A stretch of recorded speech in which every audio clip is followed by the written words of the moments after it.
Bismillahirrahmanirrahim. Assalamualaikum warahmatullahi wabarakatuh. Alhamdulillahirabbil alamin. Wassalatu wassalamu ala sayyidina Muhammadin wa ala alihi wa sahbihi ajma'in. Amma ba'd. Qala rabbi shrah li sadri wa yassir li amri wahlul 'uqdatam min lisani yafqahu qawli. Allahumma arinal haqqa haqqan warzuqna ittiba'ahu wa arinal batila batila warzuqna ijtinabah. Ilahi anta mansuri wa tawakkaltu a'tini mahabbatan wa mahabbatan. Ma'asyiral muslimin, jamaah salat subuh dan rahmati Allah. Wabil khusus segenap pengurus ta'lim Ketua DKM serta seluruh jajarannya, para alim ulama, tokoh masyarakat, pejabat pemerintah, Bapak RW, Bapak RT, juga pada Bapak Haji yang sama-sama saya hormati, Bapak-bapak dan saudara-saudara sekalian yang semuanya insya Allah dirahmati dan dimuliakan Allah Subhanahu wa Ta'ala. Senantiasa kita bersyukur pada pagi hari ini, alhamdulillah kembali Allah mentakdirkan kita bisa melaksanakan sholat subuh secara berjamaah dan bisa melanjutkan kajian subuh pada kesempatan ini. Mudah-mudahan seluruh aktivitas kita dari sejak bangun pagi sampai detik ini senantiasa mendapatkan ridho dari Allah Subhanahu wa Ta'ala. Ma'asyiral muslimin, jamaah yang dirahmati Allah Subhanahu wa Ta'ala, tema kita kajian pada kesempatan pagi ini masih sama, lanjutkan tema yang lalu, kajian akhlak tentang zikrullah, mengingat Allah Subhanahu wa Ta'ala. Dalam sebuah hadis Nabi Muhammad Sallallahu Alaihi Wasallam yang diriwayatkan oleh Imam Muslim dari Umar bin Khattab, di mana lengkapnya hadis akan saya bacakan. Bismillahirrahmanirrahim. An Umar radhiyallahu anhu qala bainana nahnu julusun inda Rasulillah sallallahu alaihi wasallam dafa yaumin irfa'a alaina rajulun shadid bayadi syab shadid sawadi sa'ri la yura alaihi atharu safari wa la ya'rifuhu illa ahad, yang artinya pada suatu hari kami sedang duduk-duduk bersama Rasulullah sallallahu alaihi wasallam. Tiba-tiba datanglah seorang laki-laki bayadu syari syadid, yang pakaiannya sangat putih. Jadi putihnya bukan putih biasa, putih yang sangat luar biasa. Sawadu sya'ri, dan rambutnya yang sangat hitam. Baju putih, rambut hitam itu kontras sekali, ya. Sangat kontras. La yuro alaihi asarun, tidak terlihat bekas jalannya. Wala ya'rifuhu an, wala ya'rifuhu minna ahadun, dan kami tidak mengenalnya. Jadi tidak dikenal oleh orang ini siapa, gitu kan. Hatta jalasa ila Nabi sallallahu alaihi wasallam, sampai duduk di hadapan Nabi sallallahu alaihi wasallam. Fastadara rukbatahu ila rukbatihi, lalu laki-laki tadi menyandarkan rukbahnya, lututnya, ya, ila rukbatihi, kepada lutut Rasulullah sallallahu alaihi wasallam. Wa wada'a dafani ala fakhidaihi, lalu meletakkan kedua telapak tangannya di atas paha Rasulullah SAW. Lalu laki-laki tadi berkata, wa qala ya Muhammad akhbirni anil Islam. Wahai Muhammad, coba kabarkan kepadaku, ya, ceritakan kepadaku bagaimana Islam itu. Ya. Faqala Rasulullah sallallahu alaihi wasallam, lalu Rasulullah sallallahu alaihi wasallam berkata atau bersabda, Al-Islamu an tashhada an la ilaha illallah wa anna Muhammadar Rasulullah wa tuqimus shalah wa tu'tiz zakah wa shaum Ramadan wa hajjal baiti man istata'a ilaihi sabila. Kata Nabi, Islam itu engkau bersaksi bahwasanya tidak ada Tuhan selain Allah dan sesungguhnya Nabi Muhammad itu adalah utusan Allah. Kau tegakkan sholat, kau tunaikan zakat, kau laksanakan puasa, berangkat haji bagi orang-orang yang mampu. Qala sodaqta, berkatalah laki-laki tadi, benar engkau. Fa'azibna lahu yus'alahu wa yusabbiquhu. Lalu kami heran, ya, heran kepada laki-laki tadi. Kok dia yang bertanya, dia juga yang menjawabnya, ya, yang membenarkannya. Maaf. Qala fa'akhbirni 'anil iman. Lalu laki-laki tadi bertanya lagi, sekarang ceritakan kepada aku tentang iman. Apa itu iman?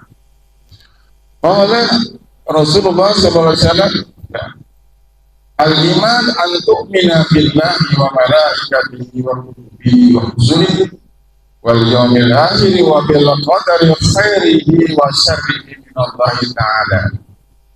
Iman adalah engkau percaya kepada Allah, malaikat-malaikatnya, kitab-kitabnya, rasul-rasulnya, percaya sama hari akhir, dan percaya sama qada dan qadar baik buruknya qadar datangnya dari Allah Subhanahu wa Ta'ala. Shadaqtan, benar kau. Ya. Lalu bertanya lagi, ya, qala fa'akhbirni 'anil ihsan. Lalu sekarang coba ceritakan kepadaku tentang ihsan. Faqala, ya, maka Nabi bersabda, al-ihsan an ta'budallaha ka'annaka tarahu fa in lam takun tarahu fa innahu yaraka. Ihsan itu adalah engkau sembah Allah seakan-akan kau melihatnya, dan jika tidak kau rasakan kau melihatnya, ya, maka rasakanlah atau yakinkanlah dalam hati bahwa sesungguhnya Allah melihat kau. Itulah ihsan, ya. Shadaqtan, benar engkau.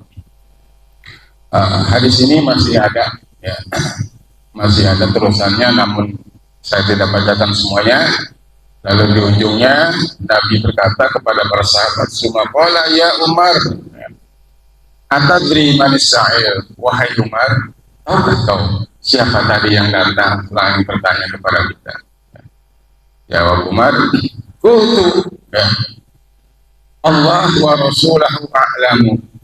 Allah dan Rasulullah yang lebih tahu.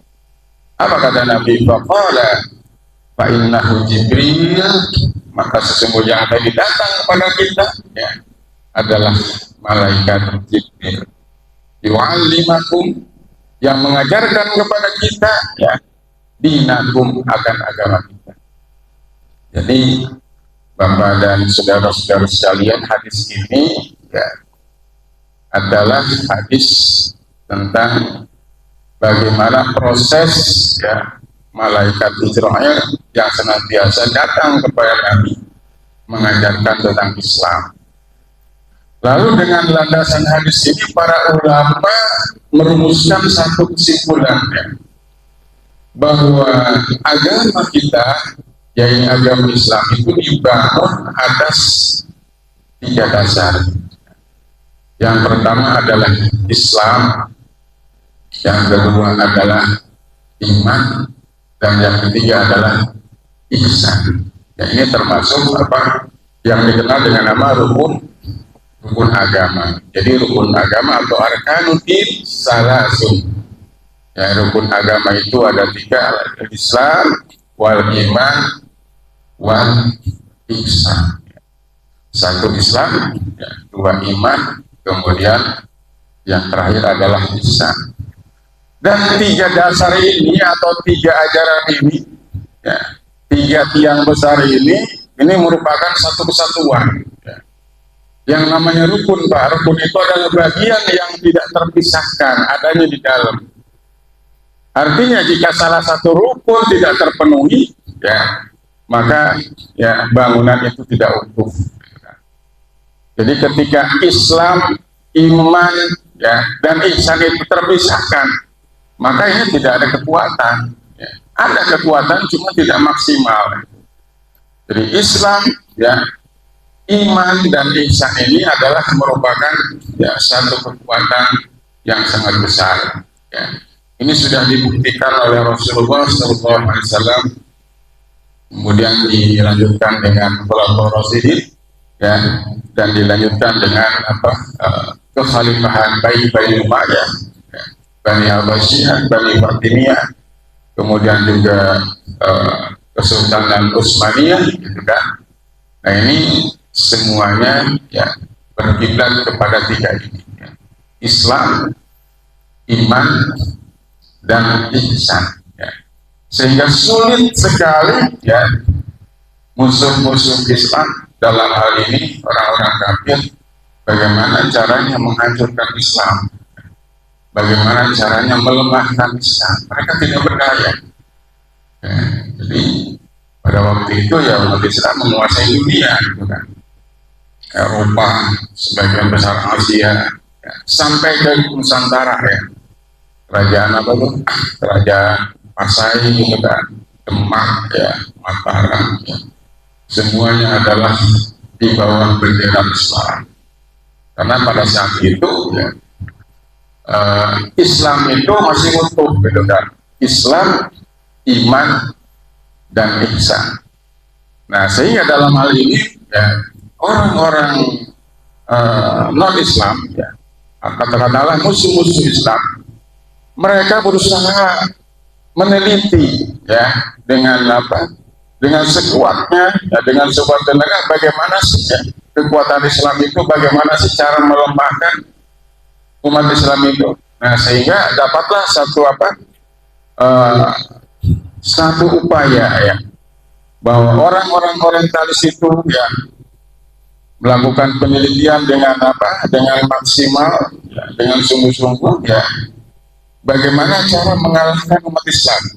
Sehingga kesimpulannya ya umat Islam tidak bisa dikalahkan ya manakala umat Islam itu berpegang kepada 3 landasan tadi, 3 dasar tadi, atau rukun yang 3 tadi: Islam, iman, dan ihsan. Dan di antara 3 tadi ada sesuatu yang sangat vital, yang sangat inti. Apa itu? Ihsan. Islam, iman, dan ihsan. Nah ihsan ini merupakan intinya, gitu kan. Inti daripada agama kita. Ya. Kalau kira-kira kalau nggak ada intinya apa? Buah kalau nggak ada intinya hambar, gitu kan. Ya. Maka dirumuskanlah oleh para ulama bahwa dari hadis tadi Islam, iman, dan ihsan, ya, itu kalau yang mengkaji atau yang membina urusan Islam adalah syariah, ya. Ilmunya adalah ilmu fikih, gitu kan. Nah ilmu fikih ini adalah ilmu yang membina zahiriyah, ya. Ucapan juga perbuatan itu dibina ya oleh yang namanya ilmu fikih atau ilmu syariah. Maka terlihat ya ucapan dan perbuatan. Kalau yang berkaitan dengan iman adalah ya itu adalah ilmu akidah, usuluddin, ilmu keyakinan, ya, ilmu hakikat, gitu kan. Itu adalah yang mengurusi tentang keimanan.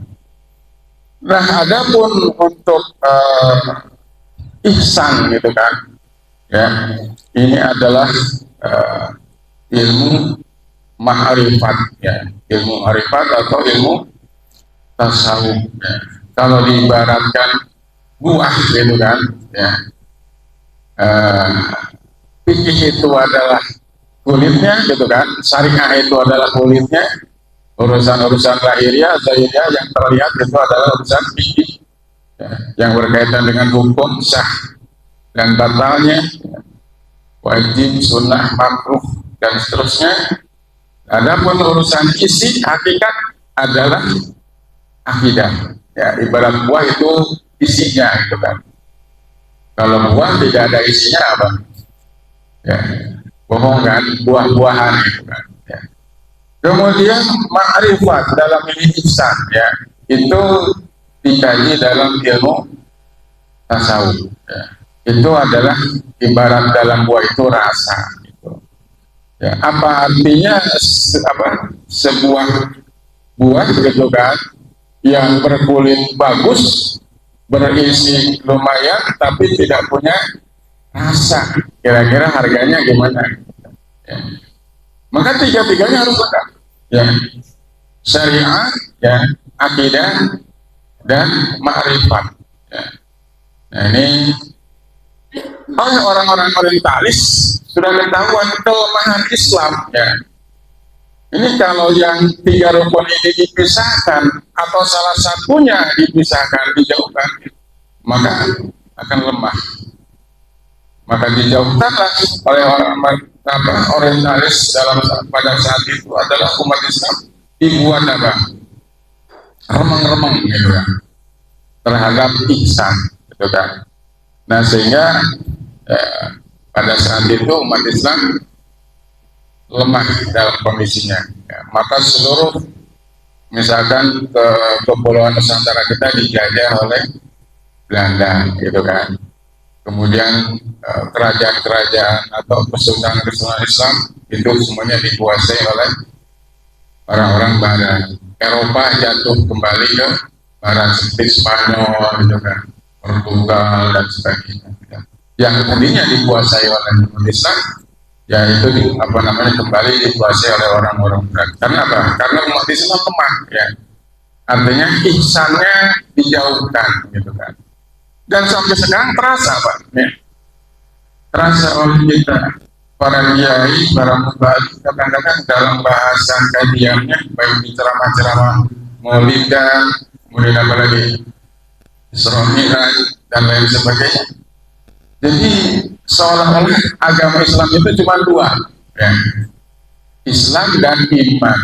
Jarang yang membahas tentang ihsan.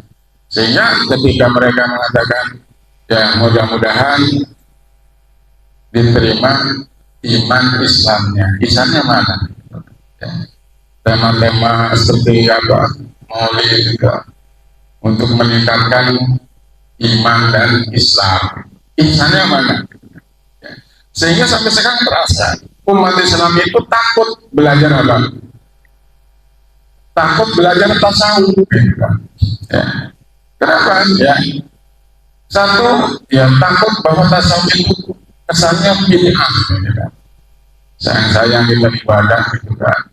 Kalau melakukan bid'ah itu apa? Sesat kan? Kullu bid'atun dhalalah wa kullu dhalalatun finnar. Jadi takut umat Islam. Takut dengan apa? Takut dengan tasawuf. Ya. Belajar tasawuf kenapa enggak mau? Takut gila. Jadi belajar tasawuf ya khawatir gila. Ini pengaruh dari ajaran Islam Moderaya. Ya.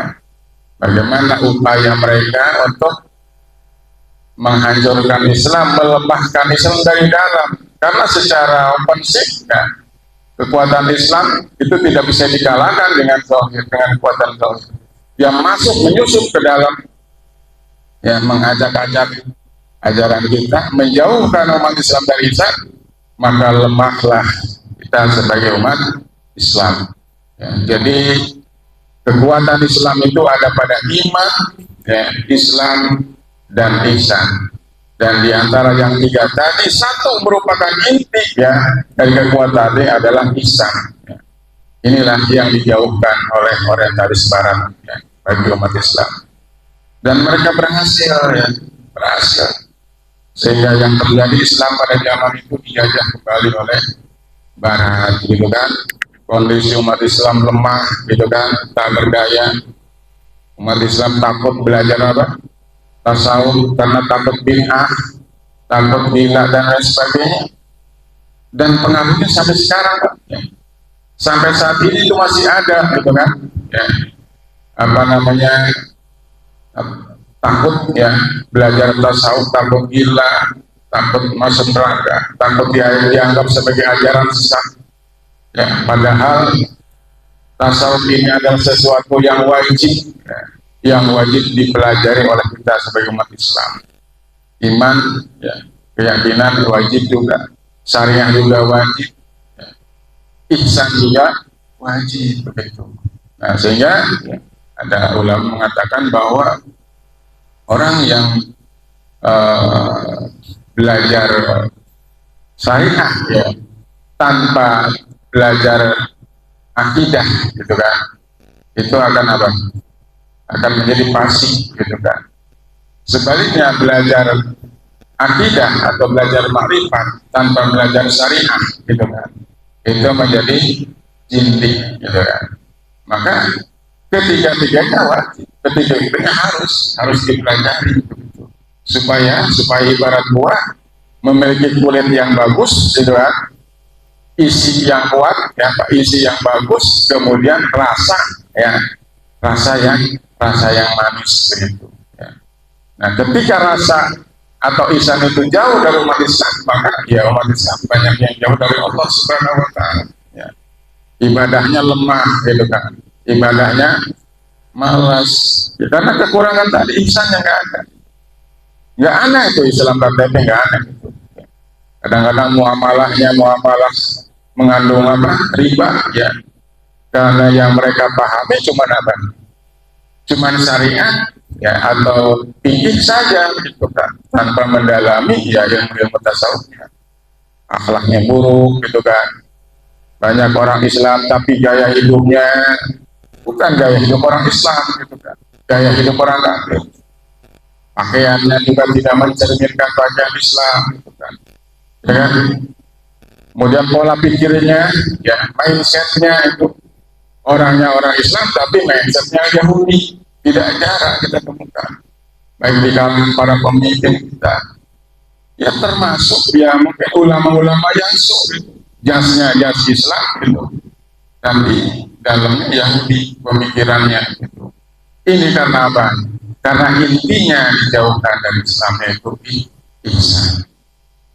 Remaja gitu khawatir dengan pergaulan bebas gitu, padahal dia orang Islam gitu, kenapa bisa melakukan pergaulan bebas gitu kan, yang akhirnya pada kondisi seks bebas itu karena ihsannya nol, ihsannya tidak ada.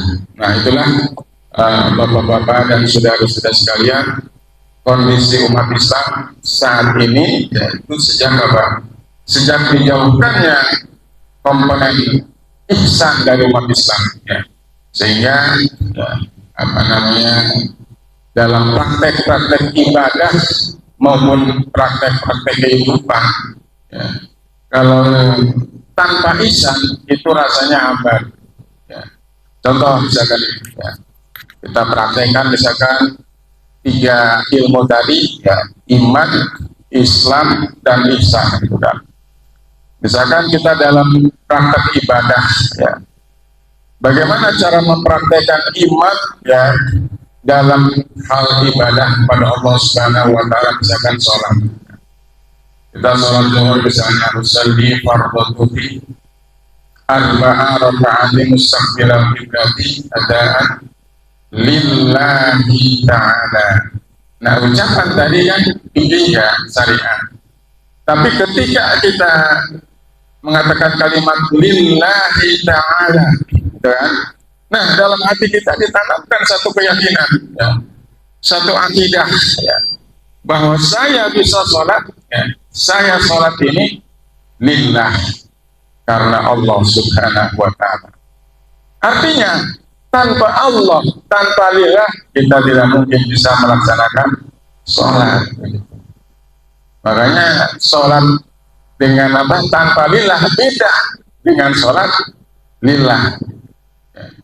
Misal gitu kan, ya, seorang imam gitu kan, mungkin ini kerjaan saya dulu gitu kan, ketika masih bujangan. Ya. Sholatnya di mana? Karena didominasi oleh fikih, oleh syariat saja tanpa mendalami akidah dan lisan, ya sholatnya seperti ini saudara. Karena kepengen dinilai sama calon mertua gitu kan, atau dinilai sama jamaah ya. Itu ketika usulinya aja bacanya apa? Kalimatnya medok sekali gitu kan ya. Usolli fardhu dhuhri gitu kan, arba'an rakaat gitu kan. Takbirul apa? Allahu Akbar, atau baca Fatihahnya itu lebah ainnya medok benar gitu kan. Kalau qori sih mungkin enak gitu, tapi qori bukan apa qorinya? Ya bacanya ya diniru-nirukan qori supaya apa? Supaya ternilai gitu kan, pengen dipuji sama makhluk. Itulah sholat apa? Sholat hanya mengandalkan fikih gitu. Jadi yang ditonjolkan adalah bacaannya yang bagus begitu. Isinya apa?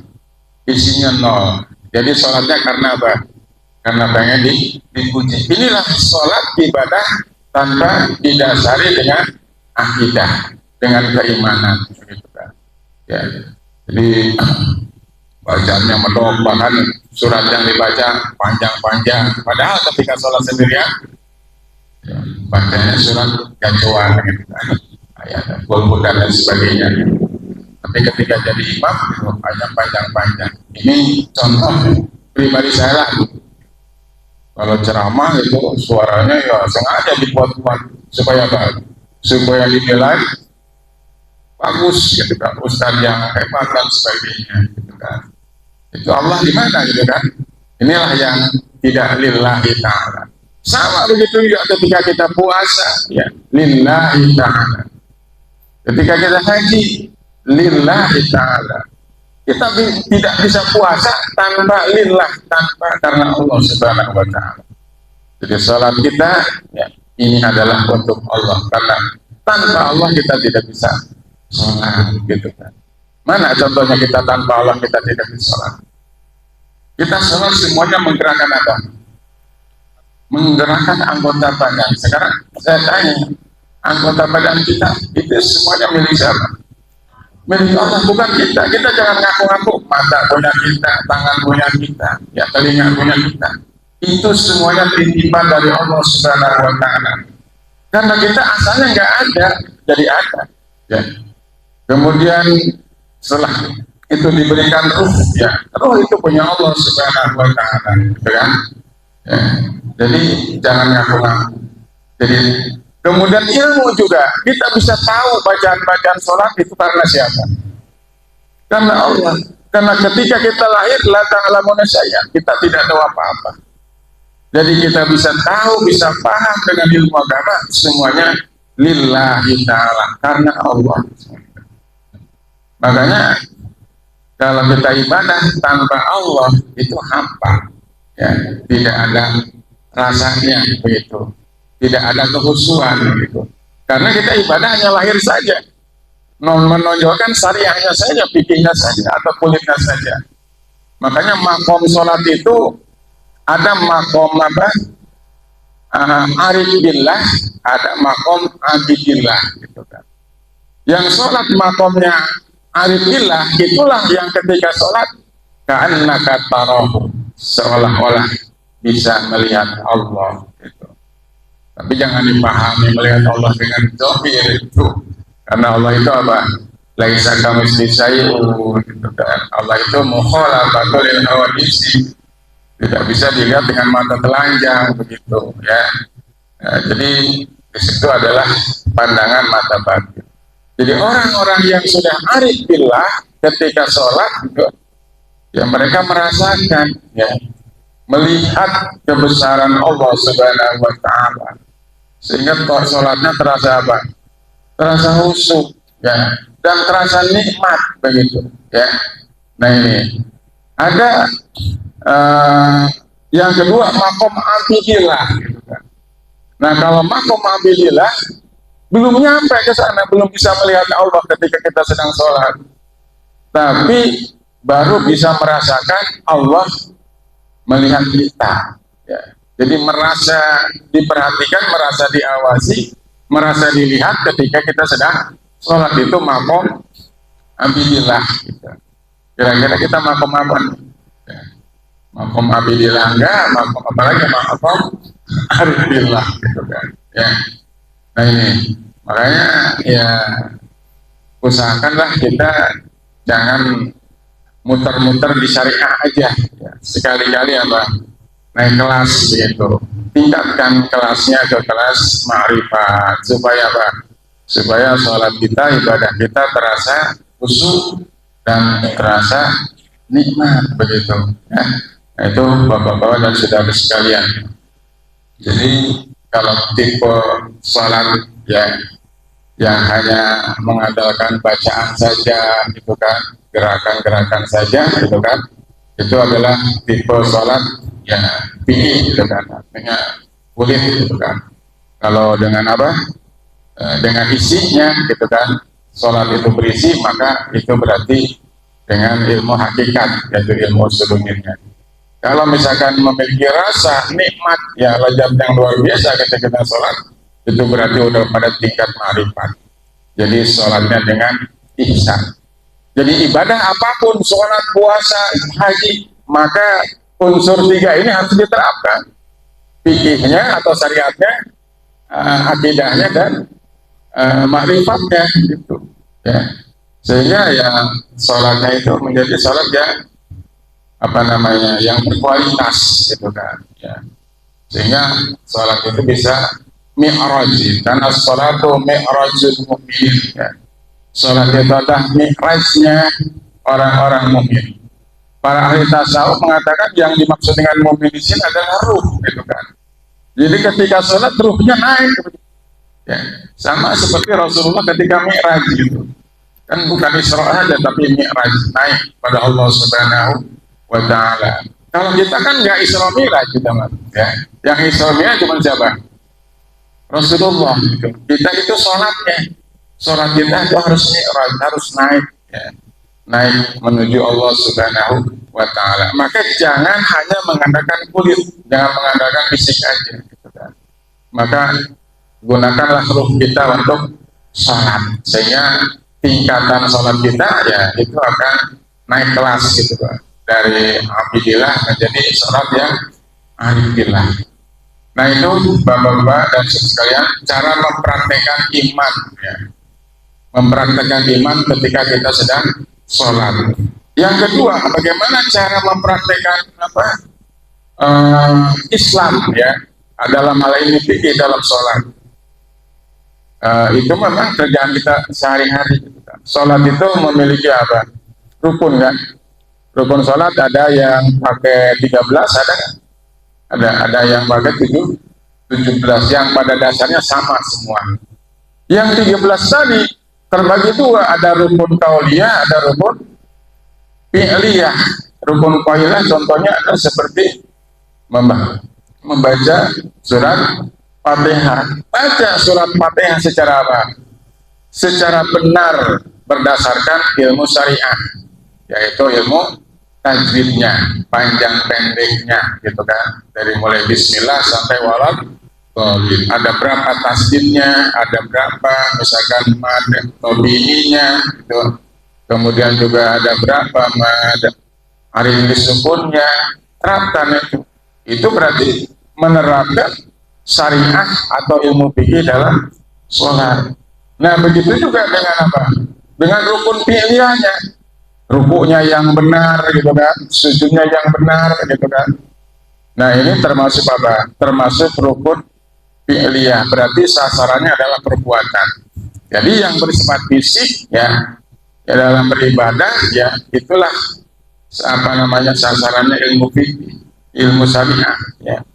Nah, sedangkan praktek ihsan itu adalah tadi bahwa makom orang yang sholat itu ada makom abidillah, ada makom arifillah. Yang tertinggi adalah arifillah, karena definisi ihsan itu sendiri adalah antak budak ka'annaka tarah fa'ilam takun tarahu fa'innahu yaroha.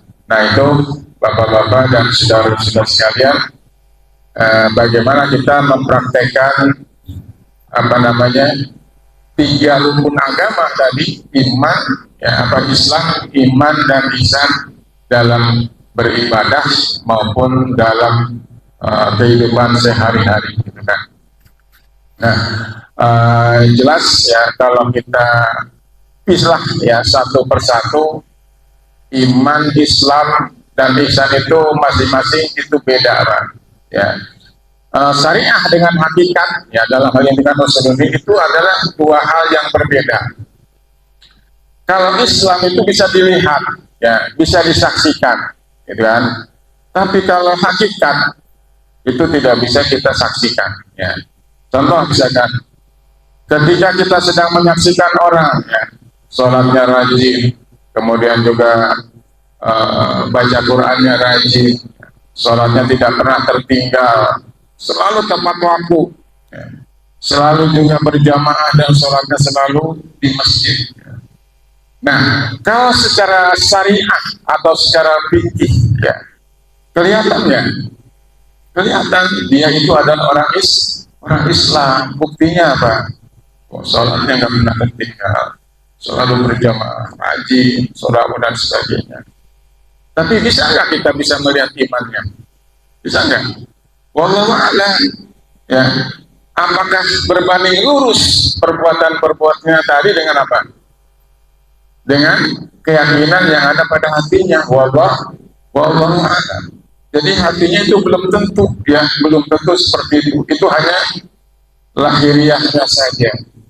Jadi kesimpulannya, akidah keimanan itu tidak bisa dilihat, ya, tidak bisa dilihat. Bisa dilihat hanya gejala-gejalanya, begitu ya. Jadi gejala-gejala seperti orang beriman, tapi kalau secara persis kita nggak tahu dia orang beriman atau tidak. Contohnya ya jangan jauh-jauh dalam sejarah itu kita kenalkan Senop Khobroni gitu ya, orang Barat yang memang menyusup ke dalam umat Islam, gitu. Itu udah tataran kali berdunia, gitu.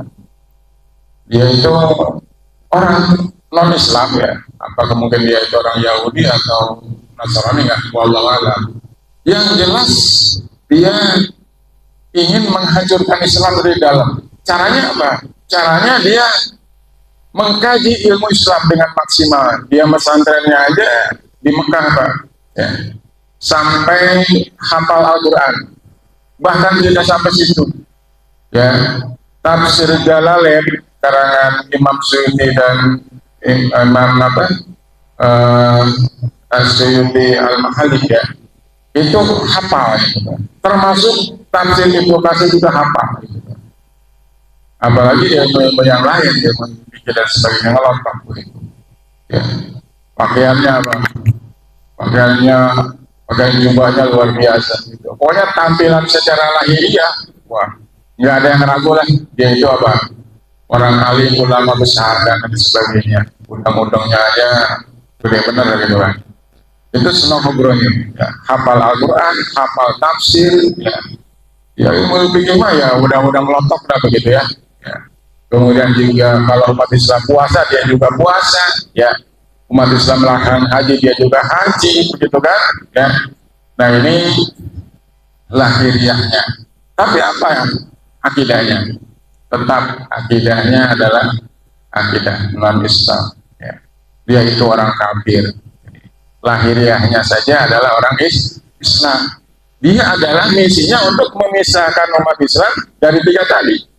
Jangan sampai umat Islam ini menguasai ihsan, bukan? Karena itulah kekuatannya. Jadi Islam itu lemah gara-gara apa? Gara-gara meniadakan ihsan. Jadi ihsannya dipinggirkan. Dan sampai sekarang masih terasa, Pak, ya. Jadi kalau kita tanpa ihsan, sehebat apapun fikihnya itu kadang-kadang bisa apa?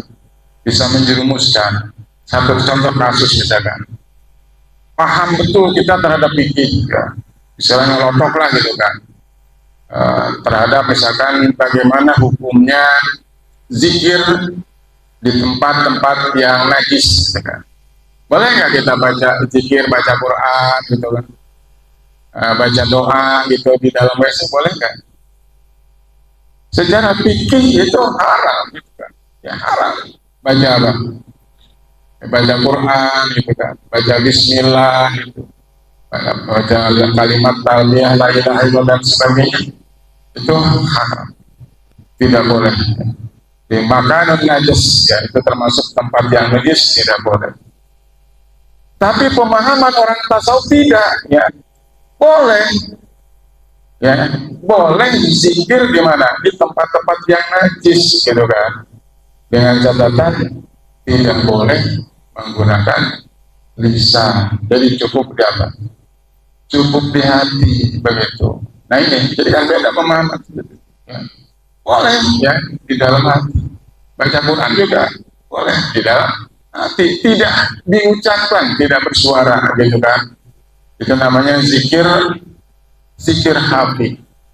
Karena pemahaman orang-orang Islam yang ihsan gitu kan, ya, orang-orang Islam yang berihsan itu adalah kesadaran mengingat Allah itu tidak boleh hilang sedetik pun.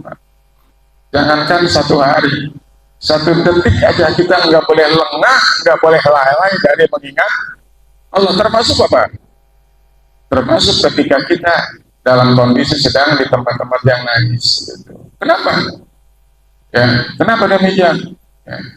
Karena pemahamannya, ya, ajal itu kan nggak tahu, ya kita nggak tahu, Allah alam. Nah, ketika kita sedang berada di WC di tempat najis, kalau memang itu haram zikir gitu kan, ya, berarti kita ketika meninggal dalam WC, meninggal dalam keadaan apa? Meninggal dalam keadaan lalai. Hati kita tidak mengingat Allah Subhanahu wa Ta'ala. Sedangkan pemahaman orang-orang tasawuf, ya hati ini, kolbu ini, ya itu tidak boleh lalai sedetik pun dalam kehidupan. Baik kita dalam keadaan misalkan sholat, di luar sholat, sedang kapanpun, ya. Termasuk sedang tidur, ya. Bagaimana sedang tidur kok harus selalu zikir gitu kan? Karena kolbu atau hati yang sudah terbiasa dengan mengingat Allah, jadi pada saat apapun tetap hatinya selalu berzikir kepada Allah Subhanahu wa Ta'ala, gitu kan? Bahkan dalam kitab Asrar, kitab Asrar di adalah Nabi saya lupa di jalan ya. Jadi ketika hati ini selalu berzikir kepada Allah, ingat sama Allah, maka seluruh anggota tubuh mulai dari ujung rambut sampai ujung kaki itu mengikuti zikir juga kepada Allah Subhanahu wa Ta'ala. Karena apa? Karena dalam hadis apa? Ala fil jasadi mudghah, gitu kan. Ingatlah, ya, bahwa di dalam apa? Jasad itu ada apa? Mudghah. Nah, oleh orang-orang tasawuf yang dimaksud dengan mudghah itu adalah qalbu. Ya. Jika mudghahnya, jika kalbunya sehat, gitu, selalu zikir kepada Allah, maka seluruh tubuh-tubuh yang lain akan senantiasa berzikir kepada Allah. Mata senantiasa zikir kepada Allah. Coba bedanya mata yang zikir sama yang nggak zikir gimana? Kalau mata yang senantiasa berzikir kepada Allah, tentunya mata ini tidak sembarang lihat, gitu. Ya. Tidak sembarang ngintip begitu. Ketika misalkan kita melihat sesuatu yang diharapkan sama Allah, karena mata yang selalu ingat sama Allah, dia akan stop.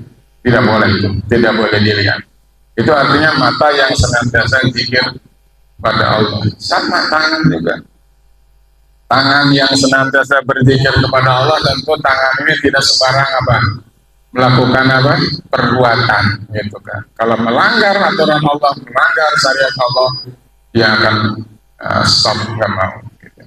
Begitu juga telinga nggak mau sedengar-dengarnya, kaki tidak akan mau melangkah selangkah-langkahnya, tanpa apa petunjuk pimpinan dari Allah Subhanahu wa taala.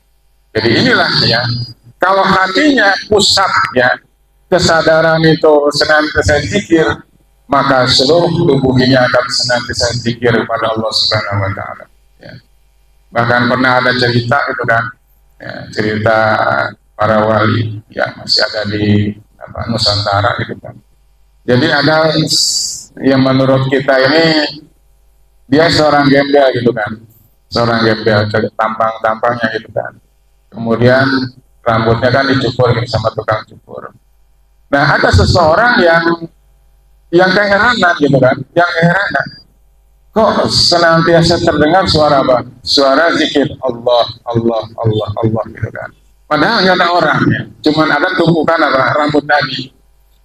Ternyata ya yang dicukur tadi rambutnya itu adalah seorang waliullah yang tidak menampakkan kewaliannya. Jadi penampakan zahirnya kayak orang gembel begitu ya. Tapi sebetulnya adalah kekasih Allah. Itu rambutnya Pak sudah walaupun sudah terpisah, terdengar itu. Ya. Suara apa? Suara zikir.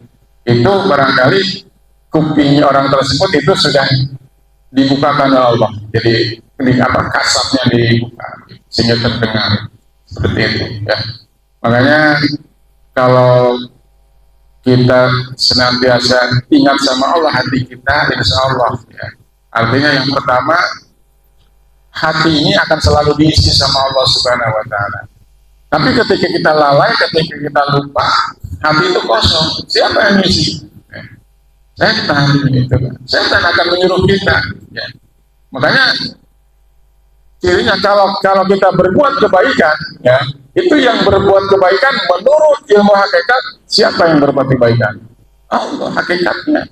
Syariahnya kita gitu kan, syariahnya. Karena kita kulitnya gitu. Tapi hakikatnya Allah. Tapi ketika kita berbuat jahat, siapa yang berbuat itu? Allah bukan? Bukan. Karena Allah nggak akan dekat dengan orang yang senantiasa lupa sama Allah. Itulah perbuatan kita yang disetir oleh setan, karena kita punya nafsu. Jadi jangan nyalakan Allah. Saya maling karena Allah, saya korupsi. Ya Allah, kan kita malah wala quwata illa billah. Tidak daya dan upaya kecuali Allah. Nah itu pemahaman semacam itu salah gitu. Karena Allah tidak akan bisa mendekat kepada kita ketika hati kita ini lalai, lupa sama Allah. Jadi Allah itu dekat ketika kita ingat gitu. Tapi Allah jauh dari kita ketika kita lalai, maka itu mendekatkanlah itu kepada Allah dengan cara apa? Dengan senantiasa zikir. Nah, itu ya contoh bapak-bapak dan saudara-saudara sekalian, pemahaman fikih dengan pemahaman tasawuf. Jadi tidak cukup dengan fikih saja. Gitu. Jadi harus ditambah dengan tasawuf supaya apa?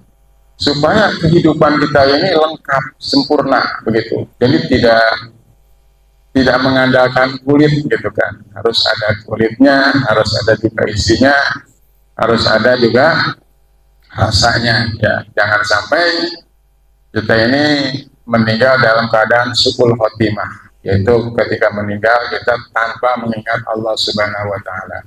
Kan dalam hadis Nabi mengatakan apa? Man akhiru kalamihi la ilaha illallah dakhulul jannah. Siapa orang yang bisa membaca kalimat la ilaha illallah ketika akhir hidupnya, dipastikan masuk surga. Tapi Pak ya, kita jangankan mengucapkan apa? La ilaha illallah itu kan. Ketika orang yang sedang sakratul maut, menahan rasa sakitnya aja itu sampai-sampai apa? Sampai-sampai tidak sadar gitu kan. Bisa nggak kira-kira mengucap kalimat la ilaha illallah? Ya. Kalau secara zahirnya mungkin mungkin nggak bisa gitu kan, karena lidah sudah keluh gitu kan. Tapi bagaimana hati? Hati masih bisa nggak? Bisa. Maka kita jangan sujon gitu kan. Oh dia mah kok matinya nggak baca la ilaha illallah gitu kan. Wallahu a'lam. Ya mungkin di hatinya tetap dia zikir kepada Allah. Karena setiap saat dia tidak lepas dari zikir kepada Allah, ya, mengingat Allah. Allah ya. Sedang duduk, sedang jalan, sedang bekerja, gitu kan. itu tidak melepaskan zikir HP-nya, insya Allah ketika menjelang akhir hayatnya dia ingat sama Allah, walaupun tidak mengucapkan la ilaha illallah, tapi di dalam hatinya ada Allah, ya ingat sama Allah, ya insya Allah itu mati dalam kondisi husnul khotimah. Jamaah sekalian, ya, pokoknya waktu sudah siang, ya. Maka kajian kita pada kesempatan ini saya cukupkan sampai di sini, dan insya Allah kita akan lanjutkan kembali di waktu-waktu berikutnya. Ya. Dan bila mana ada yang bertanya, ya, yang berkisar tentang kajian ini, ya, kalau pertanyaan itu bisa saya jawab, insya Allah akan saya jawab. Tapi kalau tidak bisa, mungkin akan saya jadikan PR. Ya. Mangga sebelum saya tutup, ya, saya serahkan kepada jamaah sekalian untuk bertanya kisaran tentang kajian pagi hari ini.